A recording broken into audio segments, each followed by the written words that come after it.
యేసుక్రీస్తు నామములో మీ అందరికీ నా వందనములు తెలుపుతున్నాను.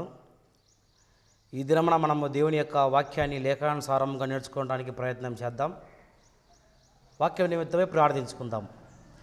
పరిశుద్ధుడైన మా తండ్రి, పరమందువాసుడైన గొప్ప దేవ, నీ పరిశుద్ధమైన నామమునకు స్తుతులు స్తోత్రం తెలియజేస్తుంటున్నాం తండ్రి.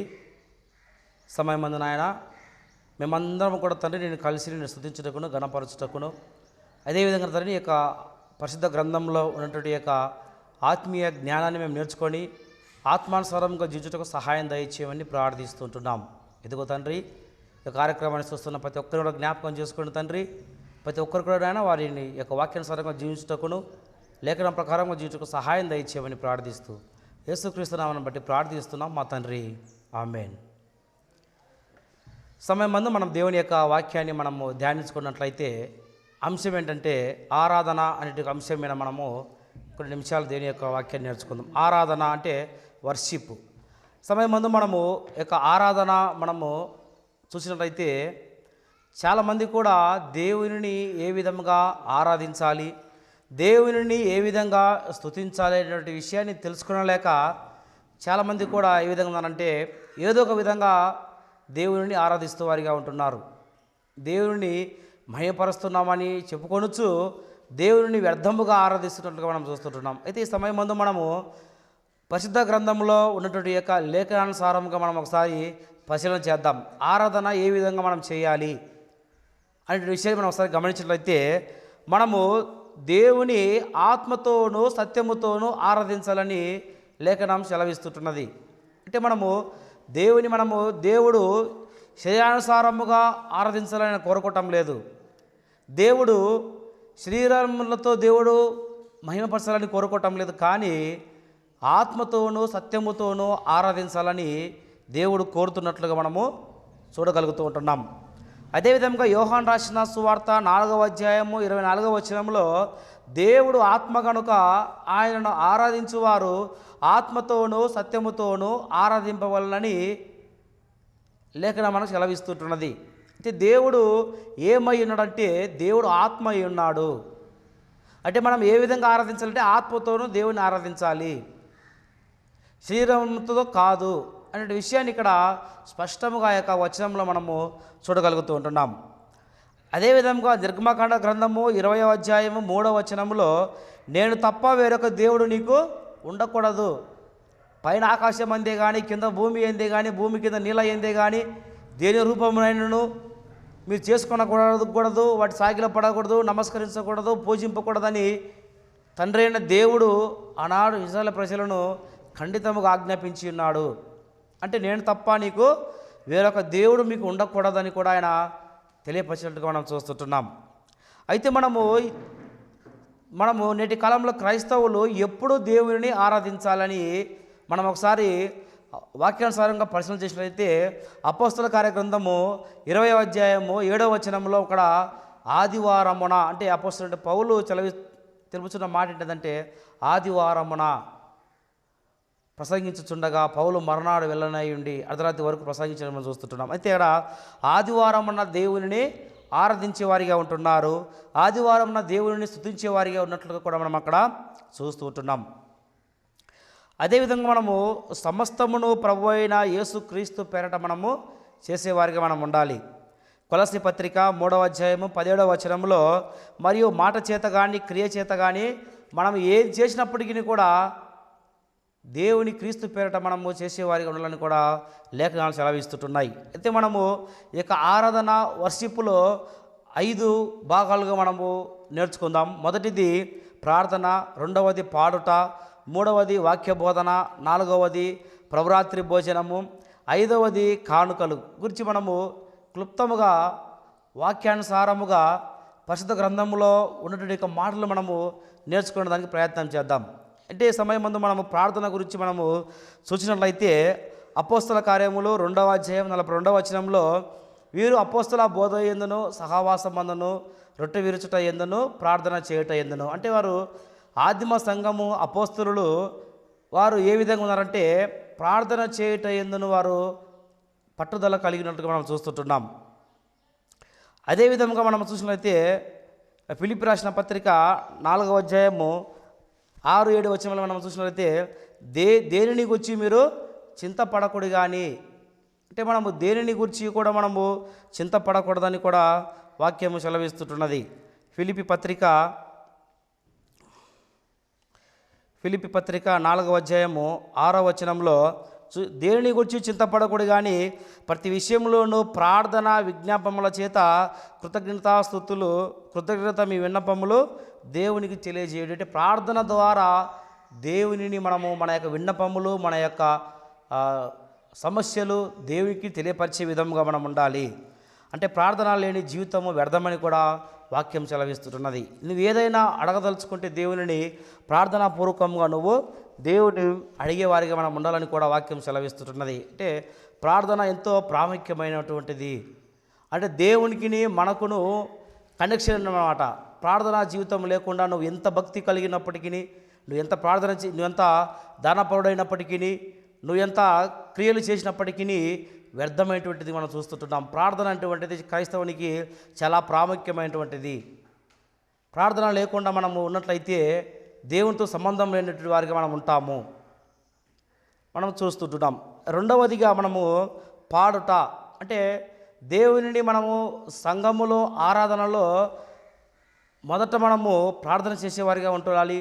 రెండవదిగా పాడుట, అంటే పాటలు మనము దేవునిని ఏ విధంగా మనం పాడాలి, ఏ విధంగా స్తుతించాలని మనం ఒకసారి పరిశీలన చేసినట్లయితే ఎఫెసీ పత్రిక 5వ అధ్యాయము 19వ వచనంలో మనం అక్కడ గమనించినట్లయితే ఎఫెసీ పత్రిక 5వ అధ్యాయము 19వ వచనంలో ఒకరినొకడు కీర్తనలతోనూ సంగీతములతోనూ ఆత్మ సంబంధమైన పాటలతోనూ హెచ్చరించుచు మీ హృదయములలో ప్రభువును గూర్చి పాడుచు కీర్తించుచు. అంటే మనము ఏ విధంగా పాడాలంటే ఆత్మ సంబంధమైన విధానంలో మనం పాడాలి.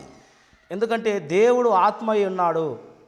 అంటే మనము కూడా ఆత్మతోను మనము దేవుని స్తుతించే వారిగా ఉండాలి, ఆత్మతో పాడాలి, శరీరంతో కాదని కూడా వాక్యం సెలవిస్తున్నది.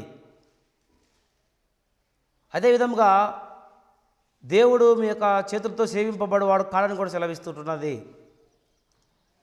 అదేవిధంగా హస్తకృత్యములలో దేవుడు వసింపడానికి కూడా వాక్యం బోధిస్తున్నది. అంటే దేవుడు కోరేది ఏంటంటే నీలో నుంచి ఆత్మ సంబంధమైనటువంటి విధముగా దేవుని నువ్వు ఆరాధించాలి, ప్రార్థించాలి, పాటలు పాడాలని దేవుని యొక్క చిత్తమై ఉన్నది. కనుక మనము వాక్యాన్ని పరిశీలన చేసేవారిగా మనం ఉండాలి.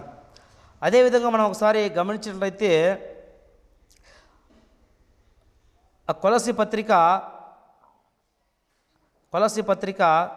3వ అధ్యాయము 16వ వచనంలో చూసినట్లయితే కొలస్సీ పత్రిక 3వ అధ్యాయము 16వ వచనంలో సంగీతములతోనూ కీర్తనలతోనూ ఆత్మ సంబంధమైన పద్యములతోనూ ఒకరినొకడు బోధించుచు బుద్ధి చెప్పుచు కృపాసహితముగా మీ హృదయంలో దేవుని గురించి గానము చేయుచు సమస్త విధములైన జ్ఞానంతో క్రీస్తు వాక్యం మీలో సమృద్ధిగా నివసింపనీయుడి. అంటే క్రీస్తు యొక్క జ్ఞానం మనము సమృద్ధిగా నింపాలి.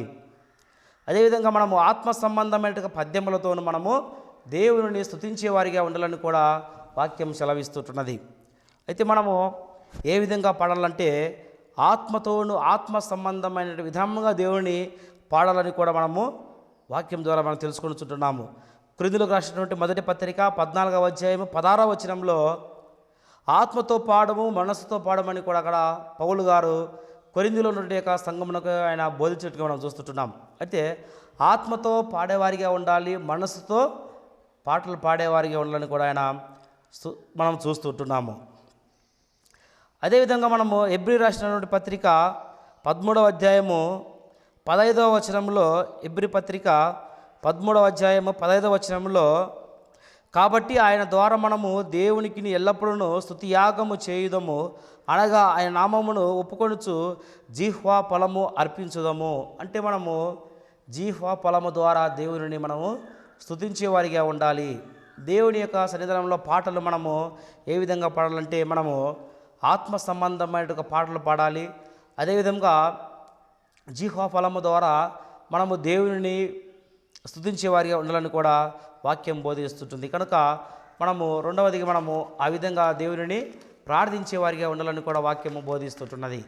అయితే మూడవదిగా మనము గమనించినట్లయితే వాక్య బోధన, అంటే వాక్యము బోధించేవారు. వాక్యము ఏమని బోధించాలి అంటే చాలామంది రకరకాలుగా సంఘములో రకరకాలుగా ఆదివారము ఏదో బోధించేవారిగా ఉంటున్నారు. కానీ మనం ఆ విధంగా బోధించకూడదు. వాక్య ప్రకారంగా మనము గమనించినట్లయితే మత్తయి రాసిన సువార్త 28వ అధ్యాయము 19, 20 వచనం చూసినట్లయితే మత్తయి రాసిన సువార్త 28వ అధ్యాయము 19వ వచనం 20 వచనంలో, కాబట్టి మీరు వెళ్ళి సమస్త జనులను శిష్యులుగా చేయుడి, తండ్రి యొక్కయు కుమారుని యొక్కయు పరిశుద్ధాత్మ యొక్క నామంలోనికి వారికి బాప్తిసం ఇచ్చుచు, నేను మీకు ఏ ఏ సంగతులను ఆజ్ఞాపించుతున్నో వాటిని అన్నింటినీ గైకొనవలెనని వారికి బోధించుడి. ఇదిగో నేను యుగ సమాప్తి వరకు సదాకాలం మీతో కూడా ఉన్నానని చెప్పాను. అంటే ఇక్కడ మనం చూసినట్లయితే మీరు సమస్త జనులను శిష్యులుగా చేయుడి, తండ్రి యొక్కయు కుమారుని యొక్కయు పరిశుద్ధాత్మ యొక్క నామంలో వారికి బాప్తిసం ఇవ్వాలని కూడా శిష్యులకు యేసుక్రీస్తు ప్రభువారు సెలవిచ్చినట్లుగా మనం చూస్తుంటున్నాం. అయితే అలాంటి యొక్క విధానంలో దేవునిని స్తుతించేవారిగా ఉండాలి, దేవుని సువార్త ప్రకటించేవారిగా ఉండాలని కూడా వాక్యం బోధిస్తుంటున్నది. అదేవిధంగా మనము కొరింథీయులకు రాసినటువంటి పత్రిక మొదటి పత్రిక 14వ అధ్యాయము 26వ వచనం చూసినట్లయితే, మొదటి కొరింథీయులకు రాసిన పత్రిక 14వ అధ్యాయము 26వ వచనంలో, సహోదరులారా ఇప్పుడు మీలో ఏమి జరుగుతున్నవి, మీరు కూడి వచ్చినప్పుడు ఒకడు కీర్తన పాడవలననియు, మరి ఒకడు బోధింపవలననియు, మరి ఒకడు తనకు బయలుపరచబడినది ప్రకటన చేయవలనని ఉన్నాడు, మరి ఒకడు భాషతో మాట్లాడవాలని ఉన్నాడు, మరి ఒకడు అర్థం చెప్పువని వాని ఉన్నాడు. సరే, సమస్తమును క్షేమాభివృద్ధి కలుగుటకై జరగనీయుడి. అంటే ఒకడు కీర్తన పాడవలనని, ఒకడు బోధించవలనని, ఒకడు భాషలో మాట్లాడవలనని, ఒకడు హెచ్చరికలు చేయాలని తలంపు కలిగి ఉన్నారు. కనుక మీరు ఏమి చేసినను క్రీస్తు నిమిత్తమై చేయాలని కూడా అక్కడ రాయబడినట్టు మనం చూస్తుంటున్నాం. సమస్తమును క్షేమాభివృద్ధి కలుగుటకై జరగనీయుడి. ఏం చేసినప్పటికీ సంఘములో క్షేమాభివృద్ధి కలగాలి. మీరు చేసినట్టు బోధ ఇతరులకు ప్రయోజనకరంగా ఉండాలి, ఇతరులకు రక్షింపజేసేటువంటి విధముగా ఈ యొక్క బోధ ఉండాలని కూడా వాక్యం తెలియజేయబడుచున్నది. అదేవిధంగా కొరింథీయులకు రాసినటువంటి మొదటి పత్రిక 1వ అధ్యాయము 18వ వచనంలో మనం ఒకసారి గమనించినట్లయితే, సిలువను గూర్చిన వార్త నశించుతున్న వారికి వెరితనము కానీ రక్షించబడుచున్న మనకు దేవుని శక్తి అయి ఉన్నది. అదేవిధంగా ఇందు విషయమై జ్ఞానులను నాశనము చేతును, వివేకుల వివేకమును శూన్యపరతునని వ్రాయబడి ఉన్నది. అంటే ఇక్కడ మనము ఒకసారి గమనించినట్లయితే కింది వచనంలో మనం చూసినట్లయితే, జ్ఞాని ఏమాయను, శాస్త్రి ఏమాయను, ఈ లోకపు తర్కవాది ఏమాయను, ఈ లోక జ్ఞానము దేవుడు వెరితనముగా చేసి ఉన్నాడు కదా. దేవుని జ్ఞానానుసారముగా లోకము తన జ్ఞానము చేత దేవుని ఎరగకున్నందున సువార్త ప్రకటనయను వెర్రితనము చేత నమ్ము వారికి రక్షించుట దేవుని దయా సంకల్పమయ్యాను. ఇక్కడ మనం గమనించినట్లయితే సువార్త ప్రకటనయందు అంటే మనము క్రీస్తు యొక్క ఆయన యొక్క మాటలను మనం బోధించేవారిగా ఉండాలి. క్రీస్తు యొక్క సమాధి పునరుత్థానమును మనము ఇతరులకు చెప్పేవారిగా ఉండాలి. అదేవిధంగా ఈ యొక్క మనం చూసినట్లయితే ఈ యొక్క శిలువ గురించి వార్త ప్రకటించబడాలి. అదేవిధంగా నశించుతున్న వారికి అది రక్షించబడడానికి అది ప్రయోజనకరంగా ఉండాలని కూడా లేఖనం మనకు బోధిస్తున్నది. కనుక మనము వాక్య బోధన ఏం చేయాలంటే క్రీస్తుకు వచ్చే మాటలు మనం బోధించేవారిగా ఉండాలి. మనము వాక్య బోధన సరైన విధానంలో లేఖనానుసారంగా మనము బోధించాలని కూడా వాక్యం బోధిస్తుంటున్నది. కనుక అలాంటి విధానంలో మనము ఉండాలని కూడా వాక్యం సెలవిస్తుంటున్నది. అదేవిధంగా 4వదిగా మనము గమనించినట్లయితే ప్రభురాత్రి భోజనం గురించి మనము ఇక్కడ రాయబడి ఉన్నది. మత్తయి రాసిన సువార్త 26వ అధ్యాయము 26వ వచనంలో మనం ఒకసారి గమనించినట్లయితే, మత్తయి రాసిన సువార్త 26వ అధ్యాయము 26వ వచనంలో, వారు భోజనము చేయుచుండగా యేసు ఒక రొట్టెను పట్టుకొని దానిని ఆశీర్వదించి విరిచి తన శిష్యులకు ఇచ్చి, మీరు తీసుకొని తినుడి, ఇది నా శరీరం అని చెప్పాను. ఇక్కడ యేసుక్రీస్తు ప్రభువారు ప్రభురాత్రి భోజనం గురించి ఆయన సెలవిస్తున్నాడు. అంతే ఆయన భోజనం చేయుచుండగా ఒక రొట్టెను పట్టుకొని ఆయన కృతజ్ఞతాస్తులు చెల్లించి దాన్ని విరిచి తన శిష్యులకు ఇచ్చి, మీరు దీనిని భుజించండి, మీరు సంఘంలో మరణ పరితకు నమ్మకంగా దీనిని చేయాలని కూడా ఆయన తెలియపరచట్టుగా మనం చూస్తుంటున్నాం. అదేవిధంగా ప్రతి ఆదివారము దేవుని యొక్క సన్నిధానంలో ప్రతి ఆదివారంను క్రీస్తు యొక్క శరీరమును క్రీస్తు యొక్క రక్తమును మనం జ్ఞాపకం చేసుకోవాలి. ఎవరైతే క్రీస్తునందు వారు రక్షించబడి ఉన్నారో వారందరూ కూడా సంఘముగా సమాజం కూడా మానకుండా ప్రతి ఆదివారము దేవుని యొక్క సన్నిధానంలో వాళ్ళు ఏం చేయాలంటే ప్రభురాత్రి భోజనాన్ని వారు తీసుకునేటువంటి వారిగా ఉండాలి. ఇక ప్రభురాత్రి భోజనంలో చాలామంది రకరకాలుగా చేస్తుంటున్నారు. అయితే మనము వాక్యం ఏం బోధిస్తున్నదంటే ప్రతి వారము మనము అనేటువంటి విషయాన్ని మనం అక్కడ చూడగలుగుతుంటున్నాం. ప్రతి ఆదివారము ప్రభుదినము కనుక మనము దేవునిని స్తుతించే వారిగా ఉంటున్నాము. మనము క్రీస్తు ప్రభువారిని మనము ప్రభువు ద్వారా దేవుని గణపరిచే వారిగా ఉంటున్నాము. ఇక క్రైస్తవులకు ఎంతో ప్రాముఖ్యమైనటువంటి యొక్క దినముగా మనము ఆదివారాన్ని చూస్తుంటున్నాం.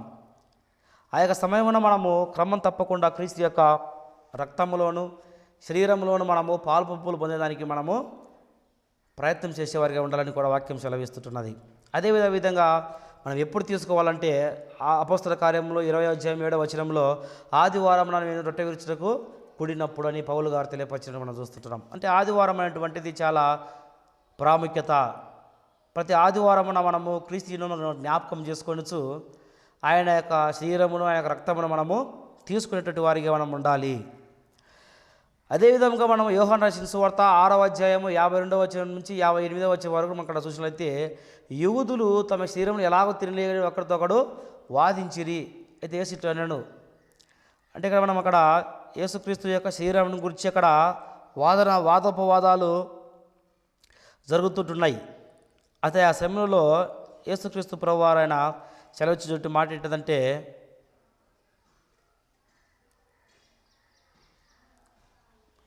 యూదులు ఈయన శరీరమును గురించి తిననీకలని ఒకరితో ఒకటి వాదించిరి. కావున యేసు ఇట్లా నేను మనిషి కుమారుని శరీరము తిని ఆయన రక్తము త్రాగితేనే కానీ మీరు జీవం గలవారు కారు.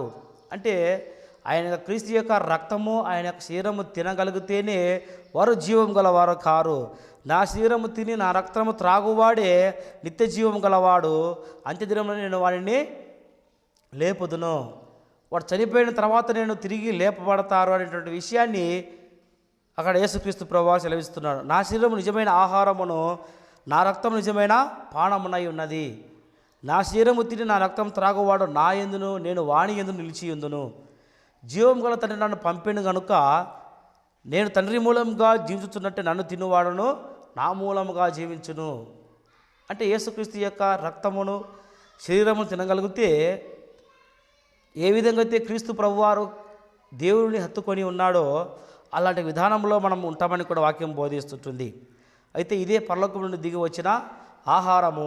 అయితే పితరుల్లో మన్నాన్ని తిని చనిపోయినట్టు కాదు, ఈ ఆహారం తినవాడు ఎల్లప్పుడూ జీవించునని కూడా మీతో నిశ్చయముగా చెప్పుచున్నానని యేసుక్రీస్తు ప్రభువారు సెలవిచ్చున్నారు. అయితే పితరుల్లో మన్నాను తిని చనిపోయి ఉన్నారు, అది అలాంటి ఆహారము కాదు, ఇది నిజమైన ఆహారమును పానమునై ఉన్నదని కూడా మనం చూస్తూ ఉంటున్నాం. అయితే మనము అపోహ చెందకుండా ప్రతి ఆదివారం మన దేవుని యొక్క సన్నిధానంలో క్రీస్తు ప్రభువారి యొక్క రక్తంలోను శరీరంలోనూ మనము పాలు పొందేవారిగా ఉండాలని కూడా వాక్యం బోధిస్తుంటుంది. కొరింథీయులకు రాసినటువంటి మొదటి పత్రిక 11:23 నుంచి 34 వరకు మనం అక్కడ గమనించగలిగినట్లయితే అక్కడ ఈ యొక్క రక్తమును అంటే ఈ యొక్క శరీరమును గురించి రక్తమును గురించి అక్కడ రాయబడిన మనం చూస్తుంటున్నాం.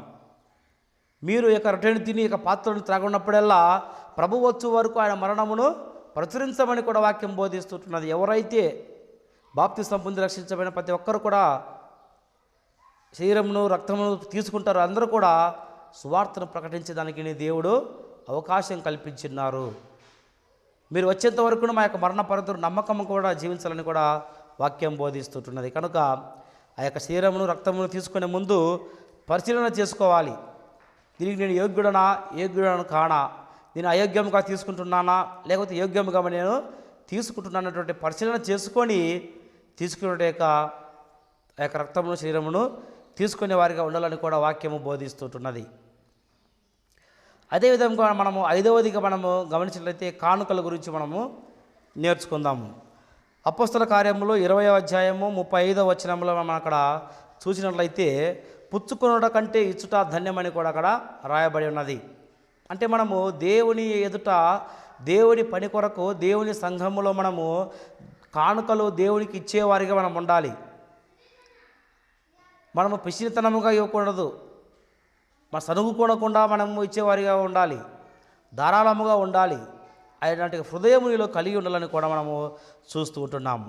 అయితే మనము ఎప్పుడు ఈ యొక్క కానుకలు మనం ఇవ్వాలి, మనము దేవుని యొక్క సన్నిధానంలో ఎప్పుడు మనం కానుకలు ఇవ్వాలంటే కొరింథీయులకు రాసినటువంటి మొదటి పత్రిక 16వ అధ్యాయము 1వ వచనంలో మనం చూసినట్లయితే మొదటి కొరింథీయులకు రాసిన పత్రిక 16వ అధ్యాయము 1-2 వచనములలో పరిశుద్ధుల కొరకైన చందా విషయం అయితే నేను గలతీయ సంఘమునకు నియమించిన ప్రకారమును మీరును చేయుడి. నేను వచ్చినప్పుడు చందా పోగు చేయకుండా ప్రతి ఆదివారమున మీలో ప్రతి వాడు తను వర్ధిల్లిన కొలది తన యొద్ద కొంత సొమ్ము నిల్వ చేయవలెను.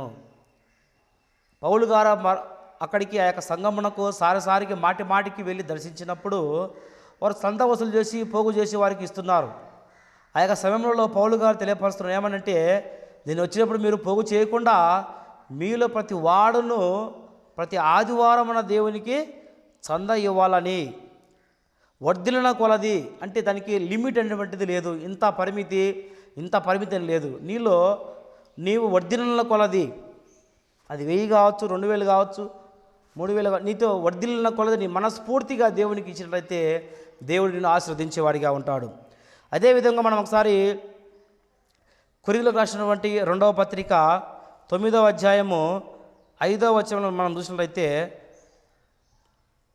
2వ కొరింథీయులకు రాసినటువంటి పత్రిక 5వ అధ్యాయం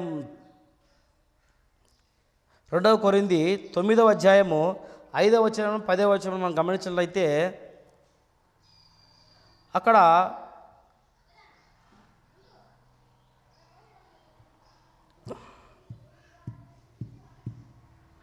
కావున లోగడ ఇచ్చేదాన్ని మీరు చెప్పే ధర్మము పిసినితనముగా ధారాళంగా ఇవ్వాలని చెప్పి సహోదరులు మీ ఎద్దకు ముందుగా వచ్చి తను జమ చేయుటకై వారిని హెచ్చరించుట అవసరమని తలంచి తిని, కొంచెంగా విత్తువాడు కొంచెంగా పంటకోయను, సమృద్ధిగా విత్తువాడు సమృద్ధిగా పంటకోయనని విషయమై చెప్పవచ్చును. సరుగు కొనకయో బలవంతంగా కాకయో ప్రతివాడితో హృదయంలో నిశ్చయించుకున్న ప్రకారం దేవునికి ఇవ్వలను. ఉత్సాహంగా ఇచ్చువాడి దేవుడు ప్రేమించును. అంటే దేవునికి మనం ఏ విధంగా కానుకలు ఇవ్వాలంటే మనము సరుగు కొనకుండా బలవంతం కాకుండా మన హృదయంలో నిశ్చయించుకున్న కొలది దేవునికి ఇచ్చేవారిగా మనం ఉండాలి. లోగడ ఇచ్చేదని మీరు పిసినితనముగా ఇవ్వకుండా ధారాళంగా ఇవ్వాలని చెప్తున్నాడు. అంటే లోగడ అంటే పూర్వదినములలో పిసినితనముగా అంటే కానుకల విషయంలో బిగబట్టే వారిగా ఉంటున్నారు. అయితే నేటి కాలంలో క్రైస్తవులు ఏ విధంగా ఉండాలంటే ధారాళముగా ఇచ్చేవారిగా ఉండాలి. సంఘం అభివృద్ధి చెందాలంటే కానుకలు సమర్పించబడాలి. సంఘములో కార్యక్రమాలు జరగాలంటే కానుకల ద్వారా మనం అభివృద్ధి చేసుకునేటువంటి వారిగా మనం ఉండాలి. అందుకని కొంచెంగా విత్తువాడు కొంచెంగా పంట కోయను, సమృద్ధిగా విత్తువాడు సమృద్ధిగా పంటకు వస్తాడు. నువ్వు 10 రూపాయలు దేవునికి కానుక వేసి నువ్వు 1000 రూపాయలు రావాలని ఆశించడము అది తప్పు అనేటువంటి విషయాన్ని మనం జ్ఞాపకం చేసుకోవాలి. మనము దేవుని ఎదుట మనము దొంగిలించే వారిగా ఉండకూడదు. దేవునికి మనస్ఫూర్తిగా మనము సమర్పించుకునే వారిగా ఉండాలని కూడా వాక్యం బోధిస్తుంది. అంటే మనం ధారాళముగా ఇవ్వాలి, సనుగు కొనకుండా బలవంతం కాకుండా నీ హృదయంలో నువ్వు ఎంత నిశ్చయించుకున్నావో అది దేవునికి ప్రతి ఆదివారం నువ్వు సమర్పించేదానికి ప్రయాసపడాలని కూడా వాక్యం బోధిస్తుంది. కనుక మనం యొక్క సమయమందు మనము ఆరాధన గురించి మనము నేర్చుకొని ఉంటున్నాము. మొదట ప్రార్థన, పాటలు పాడుట, వాక్యం ప్రకటన, వాక్య బోధన, ప్రభురాత్రి భోజనము, కానుకల గురించి మనము నేర్చుకొని ఉంటున్నాం. కనుక ఇంకా మనము దేవుని ఏ విధంగా ఆరాధించాలి, ఏ విధంగా మనం స్తుతించాలనేటువంటి విషయాన్ని ఇంకా మనము లేఖనానుసారంగా మనము చాలా వచనాలు ఉన్నాయి. కనుక మనము ఆ విధంగా దేవుని మనం స్తుతించే వారిగా ఉండాలని కూడా మనము చూస్తుంటున్నాం. అయితే రక్షించబడేటువంటి నీవు ప్రతి ఒక్కరు కూడా సంఘములో నమ్మకముగా జీవించాలి. అదేవిధంగా సంఘం అభివృద్ధి బాటలో నీ యొక్క కృషి ఎంతో ప్రాముఖ్యమైనట్టు మనం చూస్తుంటున్నాం. ప్రతి ఒక్కరు కూడా సంఘము డెవలప్మెంట్ కోసము, సంఘం అభివృద్ధి కోసము ప్రయాసపడే విధంగా ఉండాలని కూడా మనము వాక్యం ద్వారా చూడగలుగుతుంటున్నాం. కనుక ఈ యొక్క ఆరాధన అనే విషయాన్ని వర్షిప్ ద్వారా మనము తెలుసుకొని ఉంటున్నాం. మనం దేవుని ఏ విధంగా ఆరాధించాలంటే దేవుడు ఆత్మ అయినాడు కనుక మనము ఆత్మతోనూ సత్యముతోనూ ఆరాధింపవాలని గ్రంథం సెలవిస్తుంది కనుక మనమందరం కూడా దేవునిని ఆత్మతోనూ సత్యముతోనూ దేవుని ఆరాధించి మహింపరిచి గణపరిచే వారికి ఉండాలని కూడా మిమ్మల్ని హెచ్చరించుతున్నానని హెచ్చరించుకుంటూ ఈ కార్యక్రమం చూస్తున్న ప్రతి ఒక్కరు కూడా పౌపేట అందరికీ వందనం తెలియజేస్తుంటున్నాను. ప్రార్థించుకుందాం. పరిశుద్ధుడమైన మా తండ్రి, పరబంధువాసనం గొప్ప దేవ, నీ పరిశుద్ధమైన నామం మనకు స్తుతులు స్తోత్రములు తెలియజేస్తుంటున్నాం తండ్రి. ఈ దినమందు నాయన ఇక ఆరాధన గురించి నేర్చుకుంటున్నాం తండ్రి. ఆయన ఆరాధన క్రమంలో ఏ విధంగా దేవుని స్తుతించాలి, ఏ విధంగా మహిమపరచాలి అనేటువంటి విషయాన్ని తండ్రిమైన ఇక లేఖన సరగా మేము నేర్చుకొని ఉంటున్నాము. ప్రార్థన, పాడుట, వాక్య బోధన, ప్రభురాత్రి భోజనము, కానుకల గురించి మేము తెలుసుకొని ఉంటున్నాము తండ్రి. ఇంకా నాయన ఇంకా అనేకమైన విషయాలు లేఖనాలకు సారంగా మేము జీవించుటకును సహాయం దయచేయమని ప్రార్థిస్తుంటున్నాం. సంఘంగా, సమాజంగా, కూట మానక ప్రతి ఆదివారం నీ యొక్క సన్నిధానంలో ప్రతి ఒక్కరు కూడా క్రీస్తును మరణము సమాజం పునరుత్థానం జ్ఞాపకం చేసుకుని తండ్రి యొక్క శరీరంలోను రక్తంలోను పాల్పంపులు పొంది నిత్య జీవాన్ని పొందుటకు సహాయం దయచేయమని ప్రార్థిస్తూ యేసు క్రీస్తు నామాన్ని బట్టి ప్రార్థించడి వేడుకొంటున్నాం మా తండ్రి. ఆమేన్.